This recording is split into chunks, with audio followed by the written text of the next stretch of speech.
कंकालों की झील, एक सच्ची और रहस्यमयी कहानी। यह कहानी भारत के उत्तराखंड में स्थित रूपकुंड झील की है, जिसे कंकालों की झील कहा जाता है। यह झील हिमालय की बर्फीली वादियों में स्थित है और हर साल हजारों पर्यटकों और वैज्ञानिकों को अपनी ओर आकर्षित करती है। कहानी की शुरुआत 1942 में एक ब्रिटिश वन अधिकारी ने इस झील का दौरा किया। जैसे ही वह झील के पास पहुंचा, उसने देखा कि झील के आसपास और भीतर सैकड़ों इंसानी कंकाल बिखरे हुए थे। ये कंकाल बर्फ की मोटी परत के नीचे छिपे थे और उनकी हालत देखकर ऐसा लग रहा था कि वे सदियों पुराने हैं। रहस्य गहराता है जब इस घटना की जानकारी फैली तो वैज्ञानिक और पुरातत्वविद वहां पहुंचे।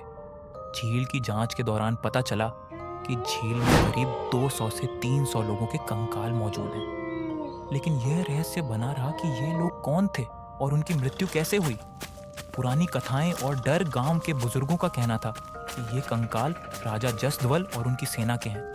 उन्होंने किसी धार्मिक पर्वत देवता का अपमान किया था, जिसके कारण देवता ने उन्हें श्राप दिया और वे मारे गए। लेकिन यह सिर्फ एक कहानी थी। वैज्ञानिकों की जांच 2004 में वैज्ञानिकों ने इन कंकालों की डीएनए जांच की। उन्होंने पाया कि इनकी उम्र करीब 850 साल है और कंकाल दो अलग अलग समूहों के थे। एक समूह बड़ा और शक्तिशाली था, जो शायद सैनिक थे। दूसरा समूह छोटे कद के लोगों का था, जो संभवतः स्थानीय गाइड या मजदूर थे। मौत का कारण कई वर्षों की जांच के बाद वैज्ञानिकों ने निष्कर्ष निकाला कि इन लोगों की मौत किसी महामारी या युद्ध से नहीं हुई। उनकी खोपड़ियों पर चोट के निशान पाए गए। यह चोट किसी भारी और गोल वस्तु से हुई थी। इसके बाद एक थ्योरी सामने आई। इन लोगों पर अचानक ओले, हेलस्टॉर्म, गिरे थे।